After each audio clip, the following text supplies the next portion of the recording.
Your clicker's working, Jaclyn. Oh boy. Thank you. Turn on my. Wow. You're good. Right somewhere in there. Okay? You know how already in here? Good practice.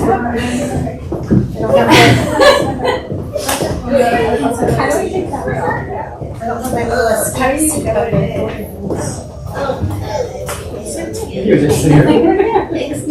We're ready. We're ready. Are you ready? We need more chairs?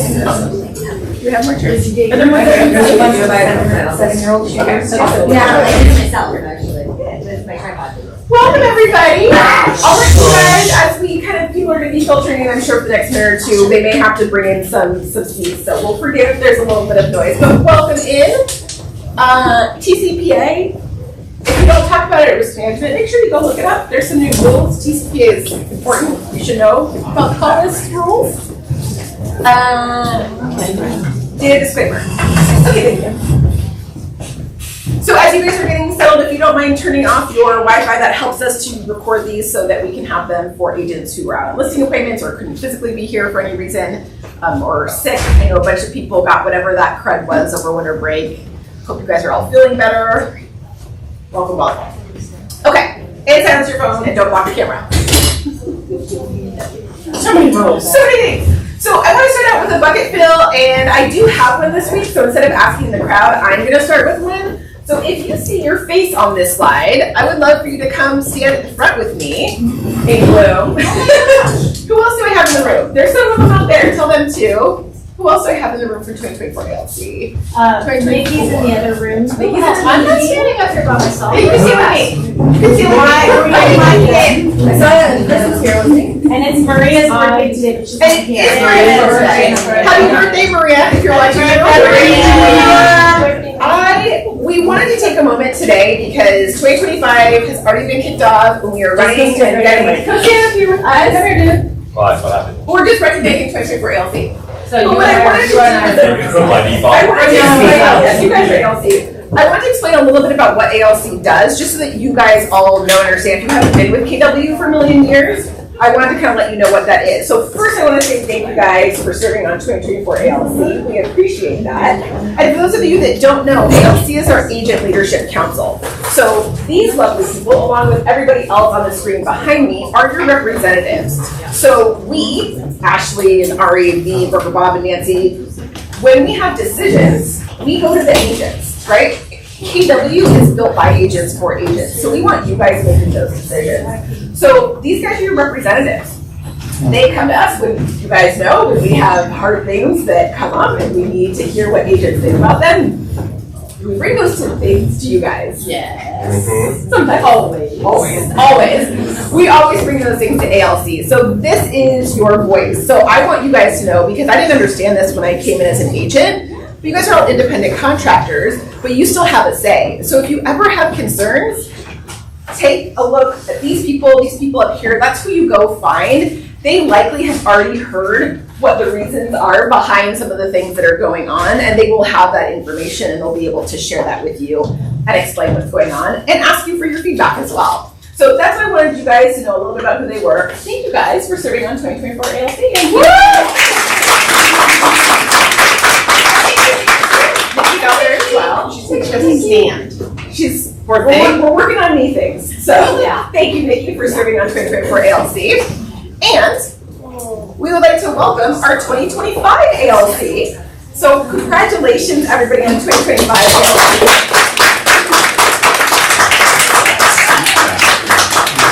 You'll notice in those faces, we have some new ALC members here. So these will be your representatives going forward for this year. And one of the things they asked me to bring to you, let everybody get a seat. One of the things they wanted to bring to you is that going forward, we've always had communities as part of KW. We've always had these community groups, but we wanted you guys to have a way to participate. So what we have done is everybody on the 2025 ALC committee will be helping with one of these communities. So to give you an opportunity to participate, Ari and the lovely people on the leadership team put together this slide. So if you take a picture of this QR code, you also should have gotten an email today. So what this will take you to is a sign-up form. This is how you find your place within KW. So as most of you know, your business is probably very different than whoever is sitting next to you. This is so you can find your people that are doing your thing. So maybe you work with investors, maybe you work with, certain first-time home buyers, military buyers, whatever it is, there's probably a community of people across the nation that makes sense for. Or there's a community within the market center here where you can help. So for example, education committee is who we bring in to educate and train you guys as agents.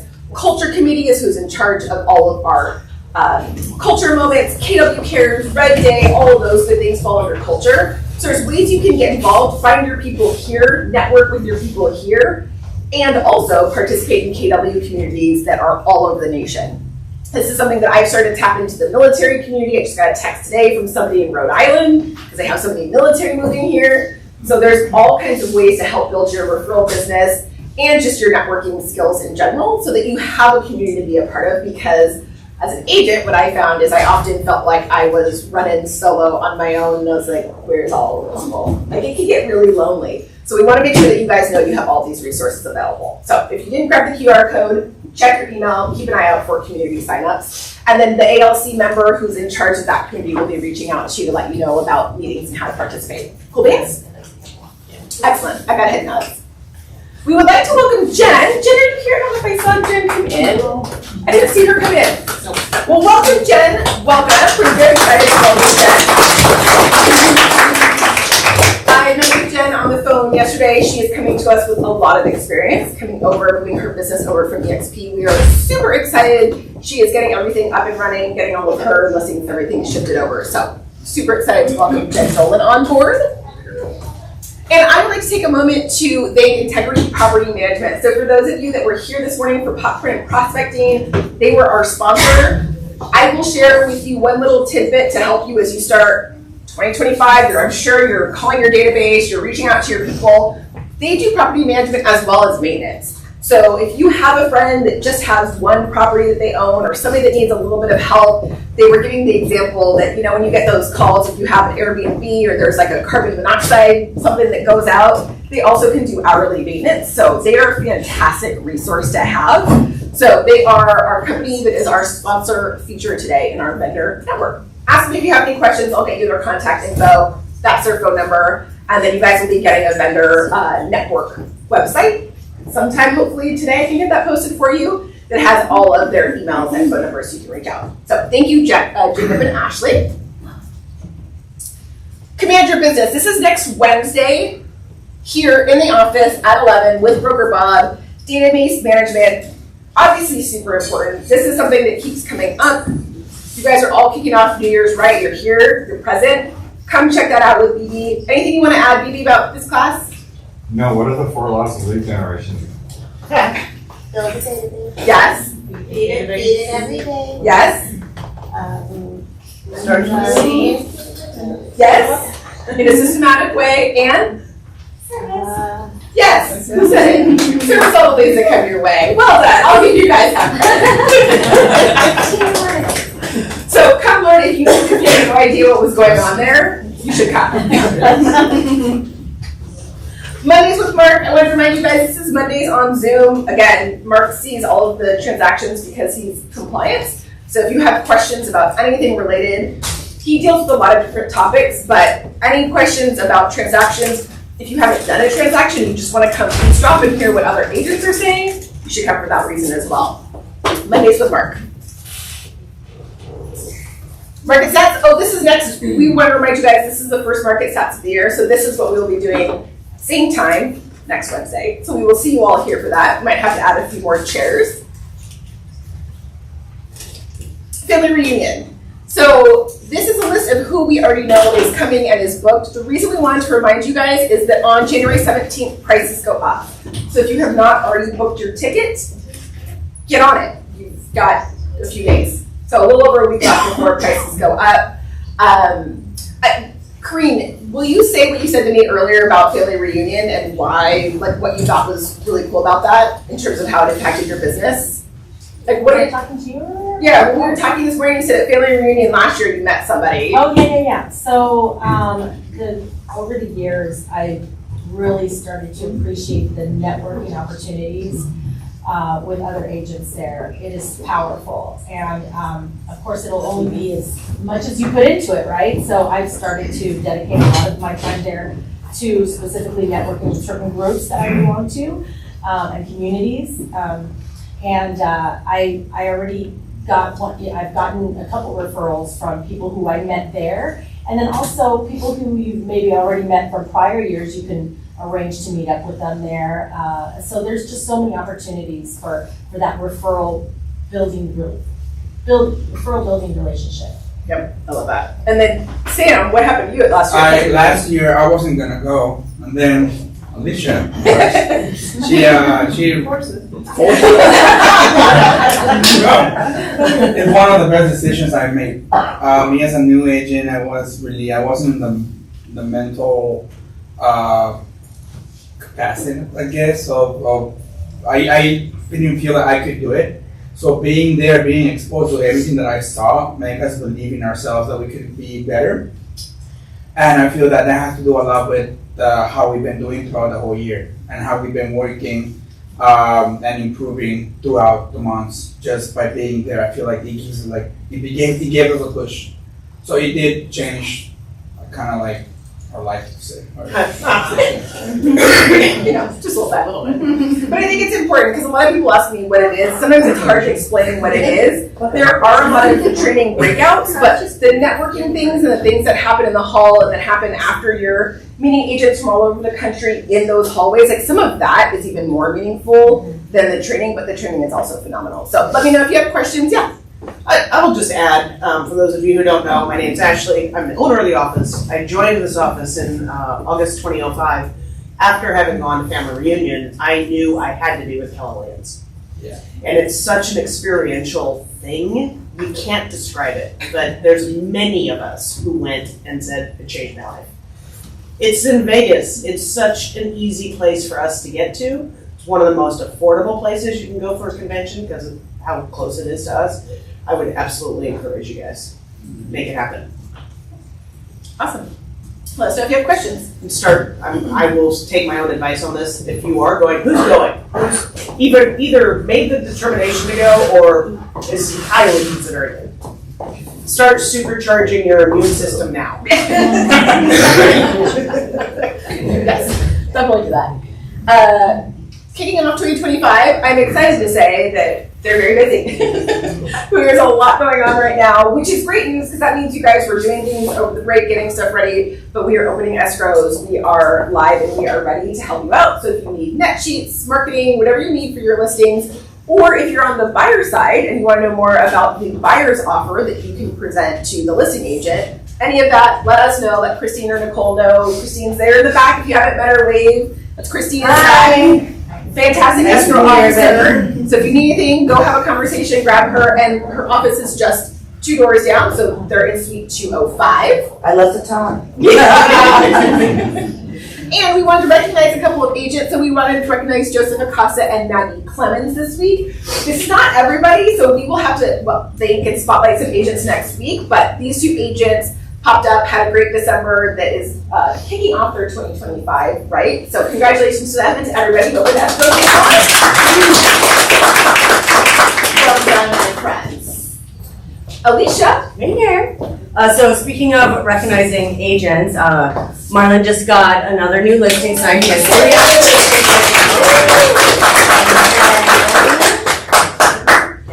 So Sam and Annie, of course, got not 1 but 2 more listings signed. Listings, you guys. Go for listings. And then Erica Stoddard, she actually joined us last year and crushed through the launch program. She had like 3 done within like a month. And decided actually now that she wants to continue on with coaching, so she's joining me in the growth program. Congratulations. Oh, and did you want to say anything about Lucia too? God bless her. evening. Bless you. If you guys are in Alicia's coaching program, ask her about boot camp. Yeah, boot camp. Come to it. You Join should. that. Not prepared. So I started boot camp on Monday, 3 days ago, and we are meeting every day at 10 o'clock via Zoom. It's high accountability. Turning in your numbers. There are very specific steps you need to do. You need to show up. You need to be on camera. I will kick you out of the program if you don't follow those. Let's get listings. And the reason I keep in mind is that there's a coaching call that I'm on every Wednesday morning, and they broke it down to make it easier for my brain, which is sometimes helpful because there's a lot going on up there. You don't want to see it. But the basic math of it, if you do the math, the number of adults 18 and over in the US, and then you divide by the number of transactions there were last year. Let's assume that 2024 and 2025 had the exact same number of transactions, and let's assume there's the exact same number of 18 plus adults. 4 to 7 of every 100 people will do some kind of real estate transaction. The way that breaks down in my head is that just means if I talk to 100 people, I can get 4 appointments out of it, right? So if I talk to 100 people, I get 4 appointments. Let's say that 50% turn into actual business, 2 deals. So for every 100 people I talk to, if I can get 2 deals out of that, how many people I have to talk to? Like all of a sudden that became possible for me. Because sometimes I'm like, oh, it's low inventory, there's not enough houses out there. But 100 people, 2 deals, that math worked for my brain. So if that helps you in any way, that's why boot camp comes up in my brain, because that's talk to the people. Well, in reality, 100 people a week, that's, if you're working Monday through Friday, that's only 20 people a day. And if you've taken bold, that's what you're supposed to be doing anyways. So 2 deals a week, I mean, who wants to close more than 100 deals this year? Yeah. That's 100 people. But it breaks down the math, right? Like, so you should go that. Go for fun. Happy New Year, everybody. Happy Do you guys want to come in and sit inside? Sure. Okay. How's the wind out in East County? It's getting windy. Windier? Let's pray. Okay, AB 2992 is in effect. Does anybody know what that is? Yay. What is it? No, not you. Charlie. So you can't sign an RPA without having the application signed already? No. Close. Kind of. Close. Kinda. Can't show homes. Has to Can't show homes without signing. That's it. Raise your hand. It's now the law that you have to have a buyer broker agreement with any buyer you're gonna show properties for. So otherwise that, you go to jail. And Corinne's already been to jail twice this year. And she was very popular on the prison yard. So just remember that. Listing agents, listen up though. When you're getting, this is what's happening in the deals that are coming to us. We're seeing that some of the agents on the outside are consummating BRBCs either the day that they write the offer, which doesn't kind of make sense because didn't they go see the house maybe 2 days ago? We're also seeing that the BRBCs might be signed the day they write the offer, but they make them effective like November 1st. We had one of those come across. So that could effectively make that BRBC unenforceable. So as a listing agent, your duty is to validate that there's an effective BRBC in place. Otherwise, the seller could have a claim against you as the listing agent, because why did you make me pay that buyer broker When I didn't have. when I didn't have to, because there was no valid BRBC in place. So we'll discuss this at risk management coming up. The other When I thing was, scheduled the showing, an agent asked me if I had a BRBC before she could schedule my appointment. Well, and on showing time, it makes you click Yeah. saying that yes, you have a signed BRBC before you can go to the next so step. the best practice is for a listing agent to, in a counteroffer, request the fully executed copy of whatever buyer broker or whatever they're using. If box 3G3 is checked, where they're requesting the seller to pay the buyer broker fee, or we're also seeing the request for the seller to pay the buyer broker fee in other places in the contract. That's why you just don't reference the counteroffer if 3G3 is checked. You just say, if buyer is requesting seller pay my buyer broker fee, then we need a fully executed copy of the counter. Call me for the language, I'll get to you. We're also seeing an uptick in unrepresented buyers come in. You know that? That's happening. So I just got off of SCR risk management. These two topics were the entire 2 hours and they're still talking about it. So we're gonna make a request for CAR to change the RPA on some of these terms, but more unrepresented buyers are coming across and they're asking you to represent them. So you need to know the difference between what an unrepresented buyer is and what they want with representation. Do they want you to represent them? Then you need to give a valid BRBC sign or PSRA sign with them. Or if they don't want you to represent them, you need to get a buyer non-agency sign immediately, and then you can give them a copy of the RPA, and you can fill in the property address and then confirm you as the agent, but that's it. They need to fill it out. Call me if that happens and we'll walk you through that. Okay, that's it. Happy New Year. Happy 2025. Property pitches.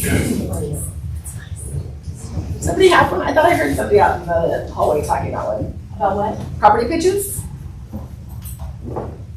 They're all percolating. They're all coming on soon. Yes. We'll come back to this next week. 2025 vision. Let me pass this over to Ashley to take you through the next presentation. There's 2 slideshows today. The next week we have stats. First, I want to mention LA. We're happy you made it out. We're okay. I'm ready for bad winds, but we are not going to get hit like LA has gotten hit. How many of you are paying any attention to what's going on? Well, yeah. So there's active, I'll just make it short. There's active wildfires going on up there, fueled by really extensive hard winds. So winds upwards of 80 miles an hour. If you remember what happened in Lahaina last year, Santa conditioner. So we obviously are close. We're kind of the extension of LA. Many of us have friends. I know we have at least one Keller Waves office burned to the ground. We've got several agents within our region that have lost their homes. It's a big deal. I would not be surprised if we saw, Jaclyn and I were talking about it, we may see 5,000 to 10,000 houses burned down. It's that bad. So far, loss of life has been minimal, but there has been some. And obviously, in the real estate world, what happens totally reminds me of October 2008. Anybody remember October 2008? Crazy fires. Crazy fires. What also happened, a whole bunch of banks went out of business in October 2008, and 23 real estate offices in the metro area closed their doors in October 2008. It's when the shit hit the fan really with the last recession. And we had one of the hugest, it was the one that hit Scripps Ranch, the fires. And for a 60-day period, nobody would write homeowners insurance. So we had all these real estate offices closed. We had lenders who had your buyers like underwritten and ready to go, but then the bank went out of business. They couldn't close those deals, and then anybody who needed insurance, which is everybody, couldn't close. We went through 2 months where we as a brokerage and you as agents could not make a paycheck. It could happen again if these fires continue. I mean, how hard is it to get homeowners insurance right now? And then when you got half the state on fire? So just be aware. Make sure you're checking, especially on that if you've got buyers or listings under contract, make sure your homeowner's insurance can be written so you can close. And it's going to be traumatic for our state. Hug each other, and hopefully we dodge the worst of this one. I'll make an intro next week, just so you know, winking at you. But there's a young man in the room who's new to San Diego, relatively new to San Diego, and I was describing the Santa Ana conditions. How many of you are familiar with them? Okay, I'm going to encourage you to go get more of these. Remember these wonderful things? Yeah, I still have this. I forgot to wear mine this weekend, and I almost always get affected by it because my allergies get irritated by the Santa Ana conditions because dirt is blown up. Another thing that happens, and this one is so bad, the Santa Ana is so widespread and the winds are so bad that it's digging up dirt that's like a foot down. There's a disease called valley fever that you could get if you ingest it. So I would encourage you all, wear your masks for the next week, even in your car. Ashley, if Yes. I may, out in the desert, I have extra room. If you know anybody that needs a place to stay, we have plenty of room. Okay. Okay, so. I appreciate that. People are still just kind of figuring out, it's an active burn area now. Yeah. I know I personally have friends that have lost their homes. One, his dad, and his mom, they obviously used to be married. The whole family lost all their houses. Just 3 houses gone. And it sounds like once they're able to actually get back into these neighborhoods, it is like Lahaina and like Paradise, where it's just gone. So. And it's 0% contained. As 0%. 30, 0%. Yep. And the wind conditions are making it hard. They can't get. I am out in Hamul, and this year, as the fires have started, they get the planes in the air and they get those fires out like immediately. They can't do that when the winds are 90 miles an hour. They can't let the planes go, which is why it's been so bad. All right, so very unique to us, that kind of weather pattern and that kind of impacted climate change, and that has a San Diego unique effect or Southern California unique effect. And I put this slideshow together before these particular fires hit. However, would you say climate change is impacting us in Southern California? Oh, yeah. In real estate? Yeah. In what ways? Well, insurance in one way. Yeah, insurance, probably the biggest one. Probably the biggest one. And it's a serious thing. So we are a dynamic landscape. We've got the coast and the beauty of that, but then we've got everything else, high desert. You can get to the snow. You can water ski and snow ski, kind of, maybe sled in the same day. So let's go. San Diego continues to attract new residents. We actually are one of the few California counties that is still growing. Our business environment is still really solid. People want to be here. So we're seeing net migration in most cases, which most of the state isn't, but San Diego County has. As most of you do know, we are probably 15 years in to underbuilding for demand in San Diego. Meaning we are hundreds of thousands of units under what we would actually need to just maintain flat real estate prices. There's no way we can catch up on the amount of units we need to meet the current demand for lots of different reasons, but essentially we're going to be short of inventory for the rest of my life, for the rest of your life, which means our prices will do what? Continue to go up. There's no way around it. Stringent building regulations, I do think probably by 2030, we'll see, but it's going to take that long. It's going to take another 5 years. They're going to be relaxed. Yeah, part of it, if you think, anybody heard how many houses, or how many, not homes, but what do they call it, just units have been burnt up there so far. 1,000 so far. So far, in one of the fires. Yes. I do think it's going to end up somewhere between 5,000 and 10,000. You need those housing units back as quickly as possible, right? Where you're going to put those 5,000 people. So things like that will make them change some of the regulations so that we can build quicker. Same thing this next year, commercial real estate will probably take a really, really hard hit. And a lot of the Class C buildings, the building that we gave up in Baker's Hill, that highest and best use is a residential use. To convert that building into some kind of housing unit is what will eventually happen. Would you agree? And we need the housing inventory. The challenge is the regulations and the pricing right now as it stands makes it not feasible. Nobody can go build that project and make money. So all state and local governments are going to have to change a whole lot of those regulations. We'll probably see that in the next 5 years.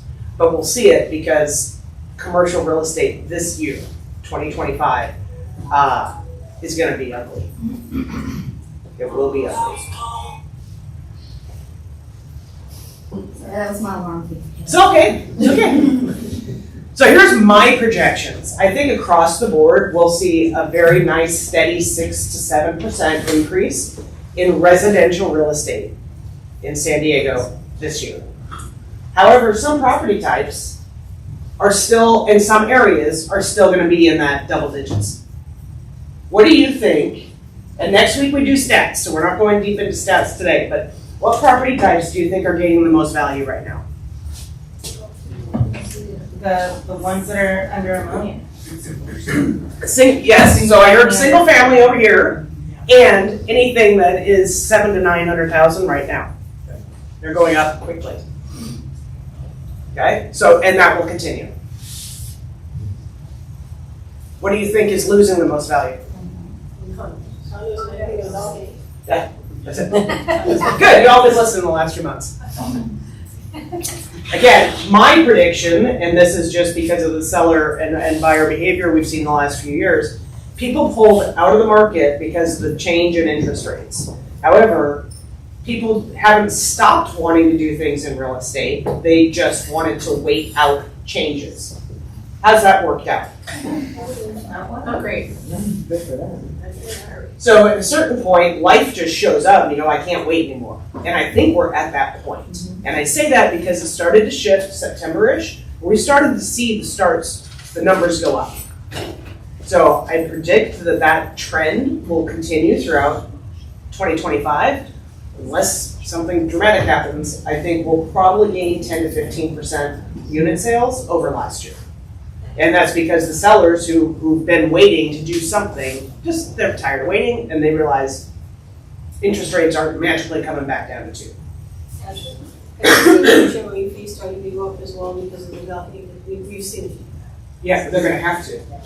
And I have said, and I'll say more next week, our condo market, it's a tale of two markets. Our single family housing market is completely different than the condo market because of the balconies and because of the underfunded HOAs. It's going to take 18 to 24 months to correct those HOA issues, and then our condos will come back.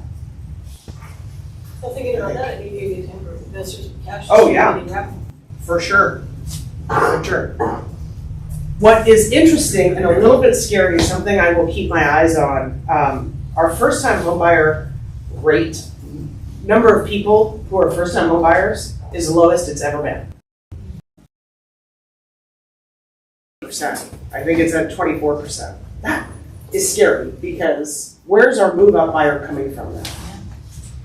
5 years from now, if you're not a first-time homebuyer buying today, who's going to be selling and moving up in 5 years?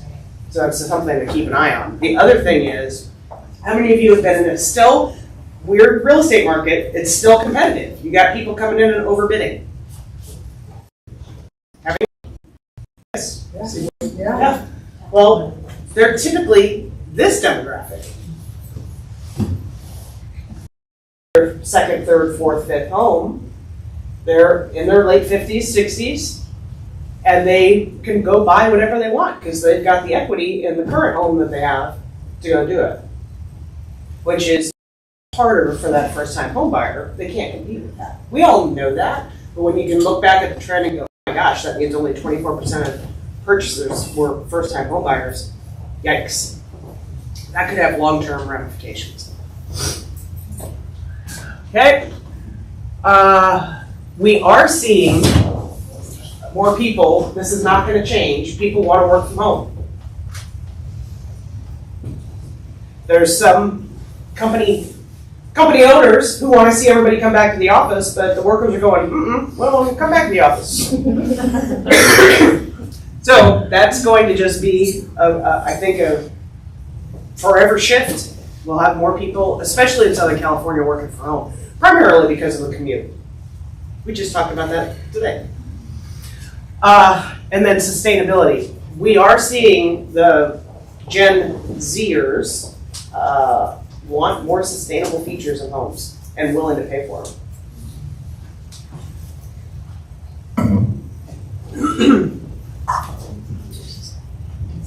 To be an influencer society, I Yeah, was wondering how we all went to. Well, and I didn't prepare for this, because again, the fires haven't gotten as bad as they are. Because of things that are happening like this, I think we're going to see a more rapid climate change moving patterns. So people who, by the way, Austin is freezing again this week. Austin doesn't freeze, but it has frozen in the last few years. So there are going to be places where the climate has changed so much, people want to move, and we're going to start seeing that. I thought maybe 2050, it's going to happen sooner than that. The Vegas, baby. What? The Vegas, baby. Oh. All right. Impact of interest rates and affordability. Rising rates. So you've got two totally different schools of thoughts now this year. Rates may not go up a lot, but they're certainly not going to come down a lot. So they'll either stay where they're at or rise slightly, depending on what happens with inflation. Huh? I know. The good news is now we've had long enough time in this environment where it's mentally just the new normal. Going in 2.5 years, people have adapted to it. They are tired of waiting. Life happens. They've waited long enough, so now they'll just bite the bullet. The other part of that is people who have equity, who have that 2 or 3% interest rate, but now they need the equity out because they have maxed out their credit cards. They're going to start refining at these higher rates. They're going to have to. I was just going to ask you about that. With these buyers and lenders offering the 2-1 buy downs, what do you think is going to happen in a year? Well, it's coming up on 2 years of high rates, so what do you think is going to happen with those people who are like, oh, I'll just refi in 2 years and. Yeah. I don't know. We'll get it that rate. I don't know. What usually happens is somebody comes up with a creative product that fills the gap, right? Your mortgage. Somebody asked me a few weeks ago, I do think we're going to go to a 40-year mortgage. We have to.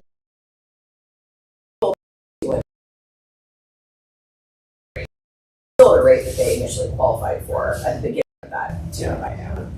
Yeah, but if it resets. Yep. 24% buyers in 2024. That's okay right now, we survived that. What does that mean 3 to 5 years from now? Look, that's what's scary. There are locally opportunities for investors and developers, and I'm sorry you can't be here. Joe Ferris' son is sick, otherwise he would be here.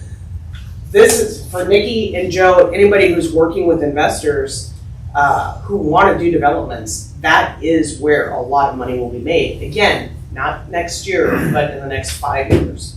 Those projects are getting entitled now. Most of the new housing units, and there are a lot of new housing units in San Diego that have been built, but they're rental units.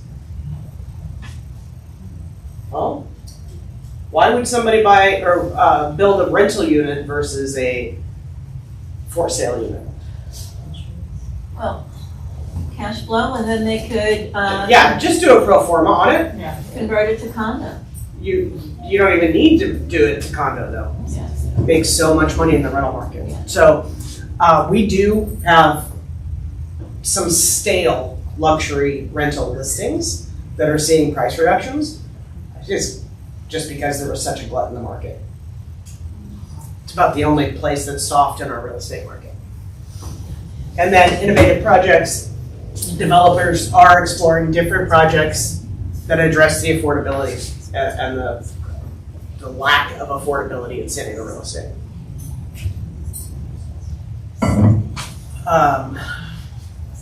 City, state, and I actually just heard yesterday there's some things being talked about at the federal level also that might bring more land for housing stock. How? City, state, and federal government actually owns a lot of real estate. And a lot of it. Land and all of that would become available? Yeah. Okay. That's it's an optional that is being discussed. and I don't know about this specifically in San Diego, but as far as where it is in getting approved, and environmentalists like me will push against it, but the city of San Diego owns like all of our canyon land, and they have it as dedicated park space so that we always have green land. Sounds Well, awesome for those fires. At some point, yeah, there's a push-pull, what do you know, Yeah. do you give up some of it? Interestingly, as I've watched the stats, how many of you have, being in the metro office, maybe spent a little bit more time outside of the metro area, had buyers looking a little bit further out? Okay, that's really far out, but yes, we're seeing people go for bigger properties with more land. We're still seeing that trend. So often in our periphery, our prices are going up higher. There's more demand for the single family houses that have a little bit of room. Okay? And then revitalize, not always in ways that neighbors like, urban neighborhoods. So the infill that's happening in a lot of the metro area is driving some people crazy. They think they're losing the flavor of the neighborhood. But you're getting a whole different group of people in. And they are high rate luxury rental prices. Okay, San Diego's real estate market is continuing to grow in 2025. We will have moderate, so less price appreciation than we've had, but it will still appreciate. And I think you all should keep your eyes open for investors and opportunities for investors, because we have to be the solution to change our supply-demand issue. We have to be part of that solution. That's going to be in partnership with developers. And we'll stay informed about market trends and adapt as we need to. Go ahead and switch it. Was one of the things I wanted you guys to take away from. We have to be so much more aware of what's going on constantly right now, because the rate of change is faster than we've ever experienced. Whether that's within San Diego, just city government, or real estate in general, or technology. How quickly are things changing? Every meeting. Every meeting. So part of your value of being here is that you've got a team who's keeping our finger on the pulse of all those changes to make sure you know what to do and how to take advantage of it. So last August, when all the NAR, post-NAR lawsuit changes took place, that was the biggest time of change we've seen in the industry ever. And that spurs other changes. That also happened at the end of a 2-year period of time that was really tough in residential real estate sales. So you've got all this change and chaos on top of a lot of financial struggle for most of the industry. What happens when you've got chaos and uncertainty coupled with discomfort and struggle? People get out of business. People quit, they look for other things to do, they try to figure out how to maybe do things differently and make money differently within the same thing. They get creative. Alcohol consumption. People go into higher debt. Those things are all true. And now we're at the point, we'll know in 3 months, in March, when the new numbers come out, we'll know how many people didn't survive this last downturn. The good news is, y'all did. You're all still here. And again, in the last 6 months, our trends have been up. So I'm hugely excited for this year. By the way, I haven't been for many years. I knew the last couple of years were going to be shitty. This year is not going to be that. It really, I don't believe it's going to be that. I think we've got huge opportunity. All right. One of the most significant developments is the shrinking ranks of real estate agents and brokerages.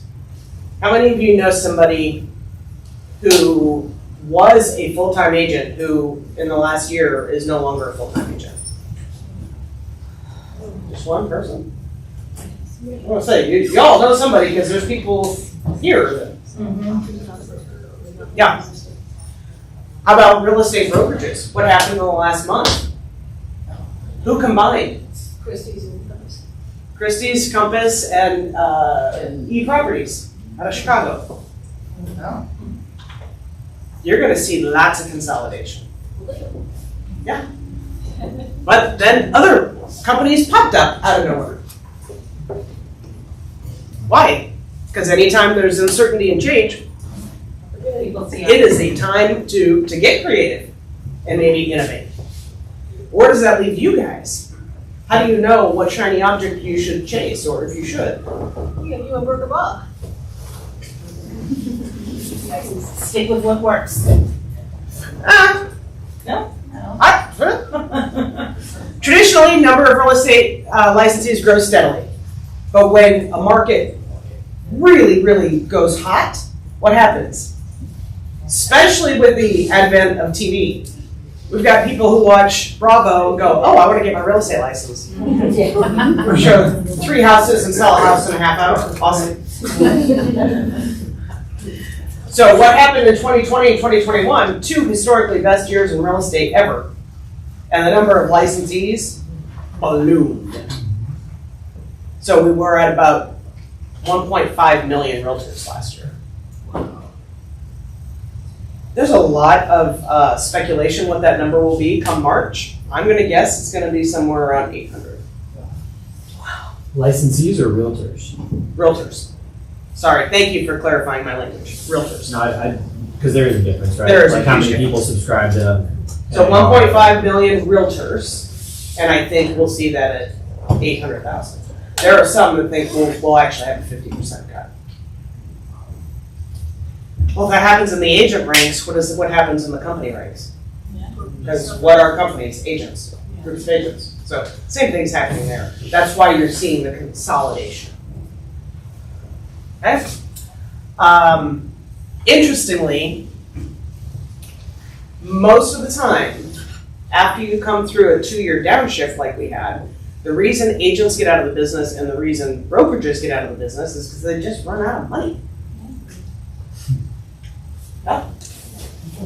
There's only so much money you have in reserves to get through the dry spells. There's only so much you can borrow before you go, oh, well, maybe I don't want to borrow again. And how much time do you think that is for most companies? 18 months to 2 years. Where are we?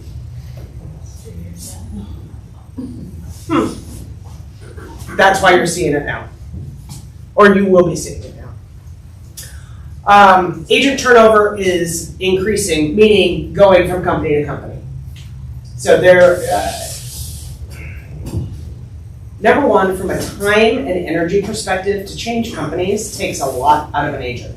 You should all know that, because if you haven't ever changed, there's a whole lot that goes into it. And I have seen agents in this last year maybe change 3 or 4 times. Because there are new companies that have come around. You know, EXP obviously does revenue share. Then Real came out with revenue share. Now LPT has revenue share. And so there's people, instead of focusing on real estate sales, they're trying to figure out where to go for their best revenue share thing, which is great. No judgment there. But you still got to sell houses. And if you're spending all that time making changes, it's going to show up in your business. You only have so much time.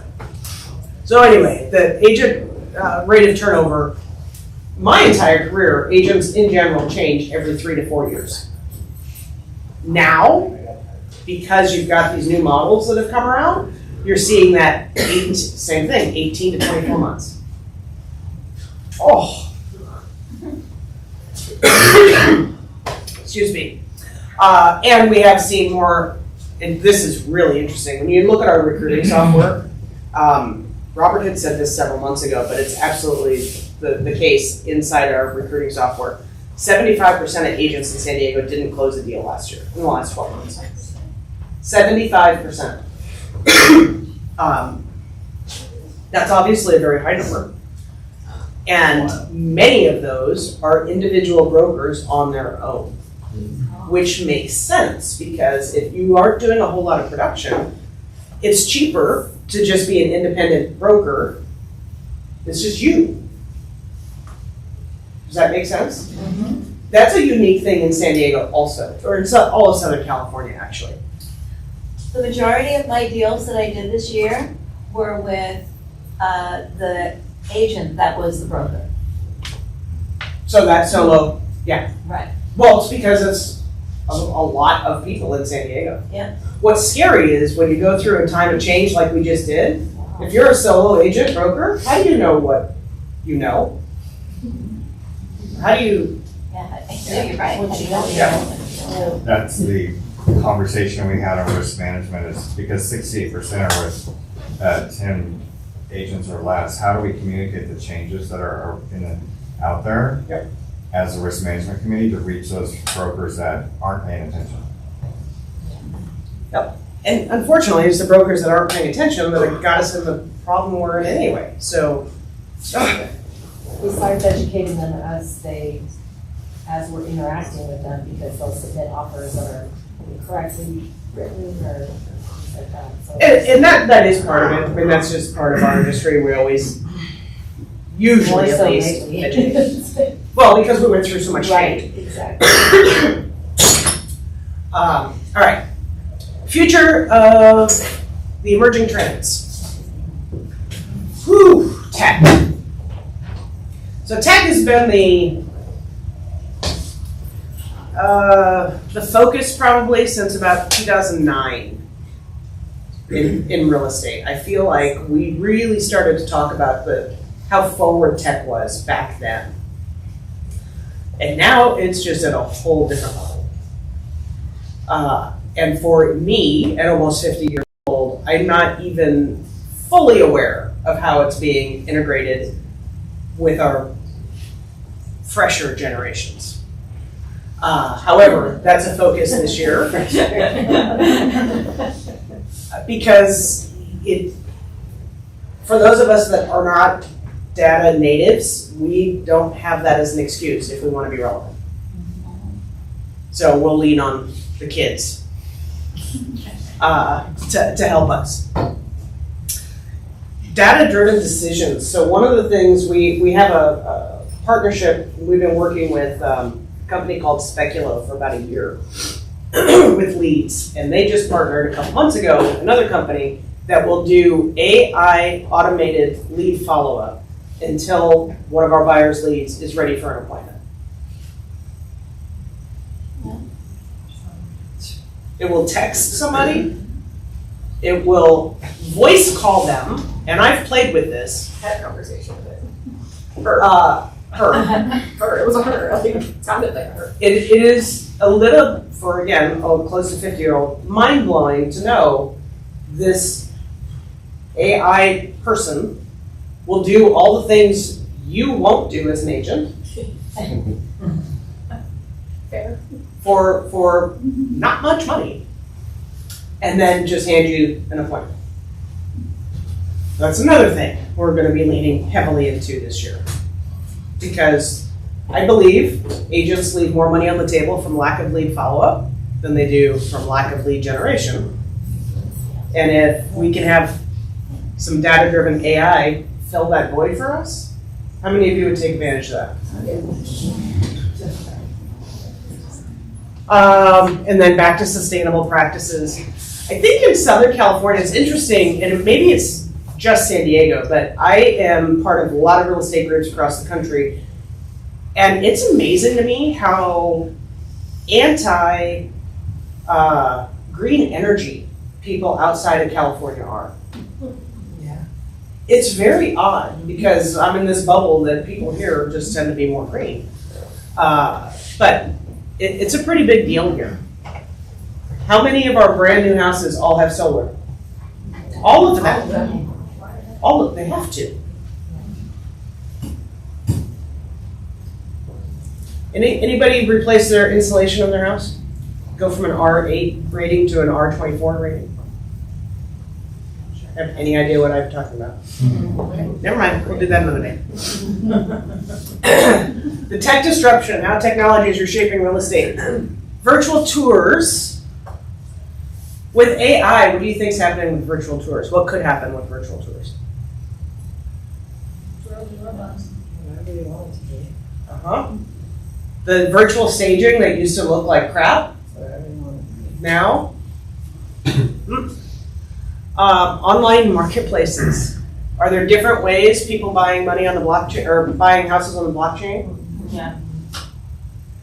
Again, anybody have any idea what I just said? Or confused by what?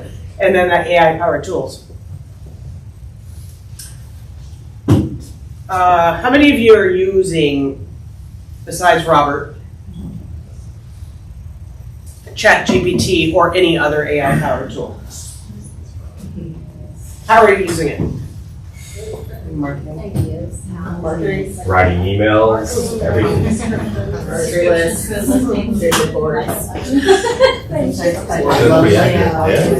how I get my offers. How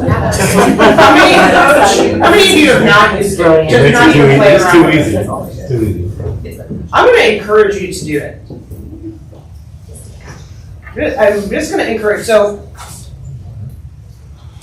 this, you guys know I've done stats. I use the same PowerPoint. I spend hours a month. I probably won't change that, by the way. I do the exact same thing every single month to make sure you've got the right stats. How many of you have ever made a PowerPoint before? How long does it take? 2 hours. Now, I love writing content. I'm a natural writer. That's not ever an issue for me. But sitting, and you know, because you don't like the stuff I design, sitting and designing stuff out and moving it, and it's just, I'm not an aesthetic person. So there's this free app called Gamma. I had to write like my content. So then I said, make a PowerPoint presentation that shows the changes in the real estate industry and the evolution. And it did that. It literally built this in less than a minute. It saved me probably 3 hours of work. You can replace me with a chatbot because John Fields emailed me a question this week, and I'm like, well, let me see what my chat friend will tell me. So I could have done that. I uploaded the contract. I said, record this contract, the purchase agreement, and I just cut and pasted his email. Now give me a response, which was the response I was going to give him anyway. But it was a very detailed response. And I emailed it to him, and he's like, I was like, did I email Mark Miller? So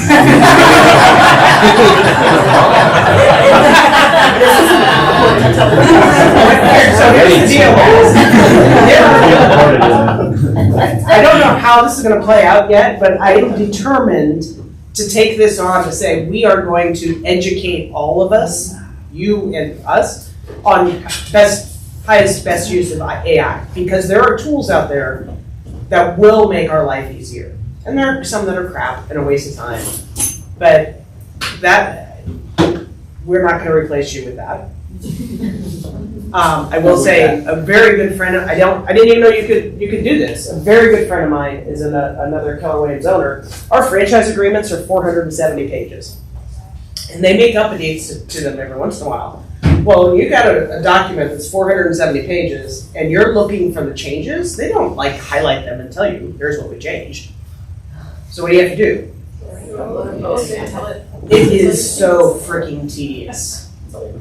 So she just put it in ChatGPT and said, tell me the changes between these two documents. Something that literally would take us 3 months to go through, done. It writes me hold harmless and releases where Jackie would charge us $20 to do it. Now I just plug it in there and it gives me the hold harmless waiver.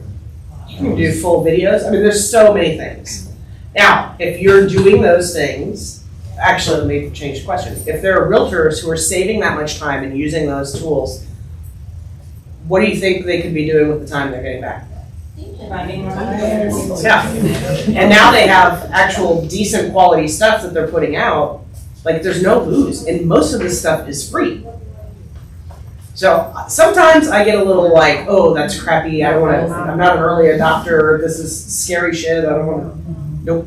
We've got to run towards this. If it can have you work fewer hours, make better quality stuff, we got to get you on. And introverts can now kill it in real estate if you just have a bot doing the communication for you. Yep. All right.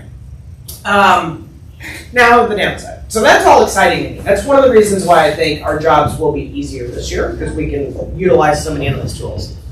Yes. And one of the things on AI that I would say is that I love AI and I've been using it for a long time. Your clients likely don't want to work with AI. Like that's something that we've seen over time. They, up to a certain point, they'll work with a bot, but at some point, if they're making the biggest transaction of their year or their life, they want to speak to a human. So even if you're using AI to power all of the communication and the marketing, they still need you. So that's what I love about it, is I don't feel threatened by AI. I'll use it to do my busy work or to tell me what I should be doing, because I can give it my to-do list and say, this is my priority. Give me a calendar for the week and it'll give me that. And then I just do the thing that the robot told me to do. And then I get to that human connection. So that's why I like it, because it's, well, that was my point. If it takes care of all that stuff that quickly, then you have more time for that human connection. Yeah. And with this Speculo, they do a live, the AI bot, does a live transfer to you. If they say, yeah, I want to talk to Jaclyn, she goes, okay, here she is. It's great. It's so good. Wow. All right. So here's the downside of all this technology, and I feel bad, and I think we need to start teaching y'all how to have boundaries again. We all just want instant access, so that means your clients want instant access. Yes? How many of you will text about business anytime after 7 p.m.? There's very few of us in this room that say that we won't. That's okay, but it's not okay all the time. To be able to have some boundaries is really, really important. Because if you don't, or expectations, maybe boundaries isn't the right word, but I know, because I have had to deal with them, agents who, if you don't call them back at 9 o'clock or text them back at 9 o'clock at night, they're pissed off. Well, what if you're in a movie? Or anything else, like me, you might be sleeping at 9 o'clock at night. So the instant access thing is something that I want to work with you guys on this next year too, because I do think our market's going to heat up. And I remember what it was like in 2020, 2021, where you were working 24/7 and instant access. Most of you weren't very happy people. Made a lot of money, but hated life and wanted to quit. Mike, you're making eye contact. 2020, 2021, great. Made a lot of money. Yeah. There's also ways you can partner with other people. So if you're a morning person, someone's a night person, and like there's other ways around it too. It doesn't all have to be on you. That's something that I have found, is that in partnering with people, you don't have to be there 24 hours, 7 days a week. You can kind of trade off a little bit. So there's other options coming up. Then another non-negotiable, and it's because of AI, I just don't think we are always constantly aware of it, but personalized, tailored experiences. Because AI is basically working in the background of everything we do technologically, you are getting a tailored experience with almost everything you do on your digital devices. Sometimes, I think, probably less so now than maybe a year ago, I used to think it was creepy. If I talked, I did a post about lotion this week. Well, I had all these Facebook friends and real friends give me suggestions for lotion, but then what? Every other ad that came up, it's listed, right? That's part of the tailored experience. But over time, what does that allow us to do? Everything is just easy now. How many of you have bought something on Amazon you didn't even know ever existed, but you went, oh my God, that's cool, it exists, and I'm gonna buy it? Well, so if everything just comes to us more easily now, but you as an agent aren't making things go more easily to your clients, there could be an incongruence in their expectations. So command is actually taking all that data in. And if you're using command, Robert's class on Wednesday, is it Wednesdays? Well, yeah, I teach them how to be front and center on everybody's social media feed. Good. Because if you're not communicating with them, but you've got to come to the class and I'll show you how. And command will prompt you and say, hey, you just had this client get married, you might want to sell them something. Yes? I will say though, when I use AI for my descriptions for my listings, and they sound beautiful, and then you go, wow, this is cool.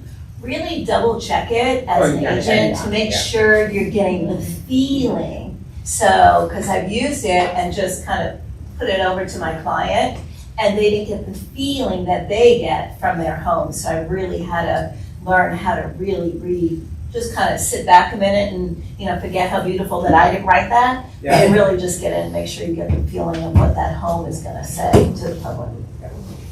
It's a good place to start. Yeah, it's a good place to start. And if you get 3 keywords from your client about what they feel about their home, you can go back to ChatGPT and say, thank you for that description. The 3 words my client would use to describe this home are this, this, and this. Take the tone and change it to evoke that feeling, and it'll do it too.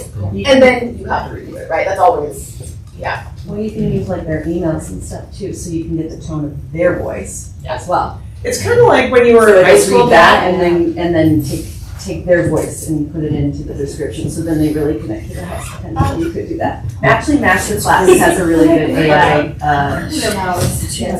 class on how to utilize AI. Not that anybody in this room would do this, but I know there were people in high school and college that paid other kids to write papers for them. So it'd be like doing that, except not reading it and turning it in. You gotta read it. I mean, we literally have made cheating like a whole thing now. All right, number 3, transparency. Consumers value open communication and transparent processes, demanding clarity and accountability from agents and brokerages, even more so because of this down lawsuit this last year. So I would encourage you, how do you make a customized personal experience where you're fully transparent through the process?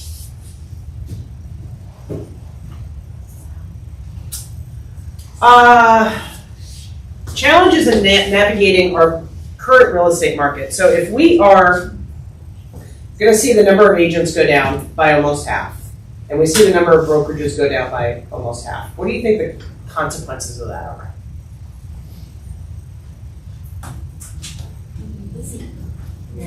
More business for us. One of the good consequences is that it's called number of available sides goes up. So let's just call it, if 2025 is much like 2024 in terms of number of unit sales, let's just do really simple math. That's a scary thing. If there were 100 sales and 50 salespeople, how many sales available per person? 2. Okay. 2 per. If we lose 50% of those people, now we have 25 salespeople, and we still only have 100 sales. How many do we have? 4. That's what's going to happen. So yeah, hang in there. We're there. But it also means the overall pie isn't expanding. And if people have borrowed money to stay in business up until this point, then they just go, it's not worth it. I'm out. Consolidate into other brokerages. And in general, what value you all need from a brokerage is changing quickly because the industry is changing quickly. So our job is to stay on the forefront of that and make sure in all cases you're getting more value so you close more of those deals so that we can all stay in profitable business. Convincing you to adopt tech is our other big challenge. And when I say you, I mean you if you're over 30. There's no challenge with getting people to adopt tech under 30 because they just live with the tech. But over 30, stop being challenged.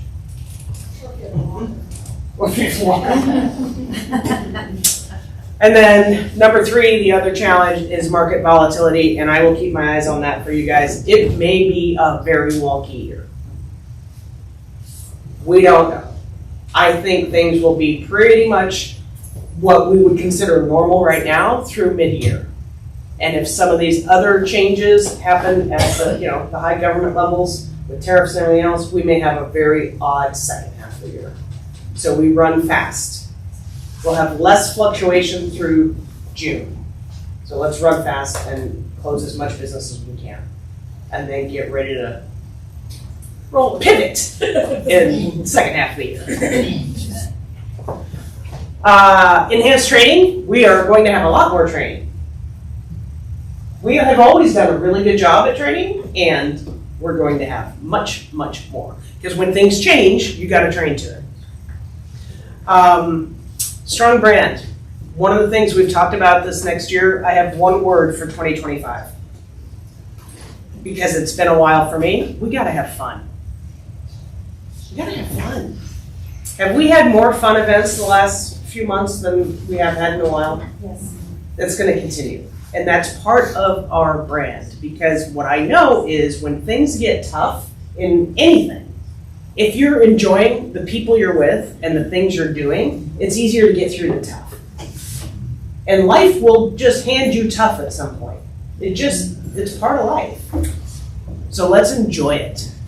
So that's part of the positive work environment. I want to do more fun stuff with each other. Anybody object? Ooh! Yeah. And then the technology investment, that is just ongoing. Again, we get frustrated sometimes because tech, when it doesn't work, is painful. However, Keller Williams is really working hard to make Command an incredible system with one goal in mind, and that's for you all to individually make more money. So it's our job to get you using it at its highest levels. All right, and then the modern approach leverages technology, data analysis, so AI, not just static. You let this stuff work for you, and digital marketing. I kind of did a survey of our digital marketing, meaning your individual digital. We kind of suck. So we're in it's not a place where we're strong. Would you all agree? Yeah. So I think that needs to be a focus this year. Okay? Because you want to reach a wider audience. When I look at somebody like Ken Pozak, who I know we've put in front of you guys before, he's a super cool dude. And he's got, 2 million followers? How would your world be different if you had 2 million followers, Sam? A lot more. Why not? Can you imagine if you all had 2 million followers? Yeah. And the thing is, those brokerages and agents that resist that kind of change they're just not going to survive. That is our new sales environment. It starts there and then it goes in real life. But it's got to start, in most cases, it's got to start there. And we'll continue to see more consolidation of brokers and agents. All right, real estate agent of the future will be tech savvy, adept at leveraging data, technology, and innovative strategies. And to stay relevant, we must embrace continuous learning. Got to. Here, we're putting all our resources in that bucket. That's our focus in 2025. You guys are great with the clients. We don't have an issue with that. We've got the best compliance department in the world. I don't have a challenge with confidence that you're going to do the deal right. We got to get you doing more deals, which means harnessing technology.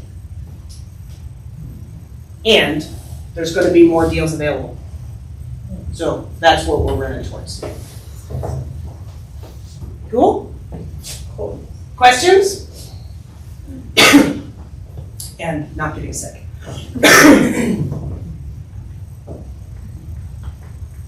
Y'all are so quiet. It's a roller coaster of emotion. I laughed, I cried.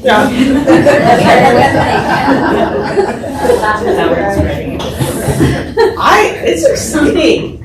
And I say that coming out of, truly, the last 2.5 years have not been fun. And it's almost like, oh my gosh, we got through it. Now we can enjoy this next chapter.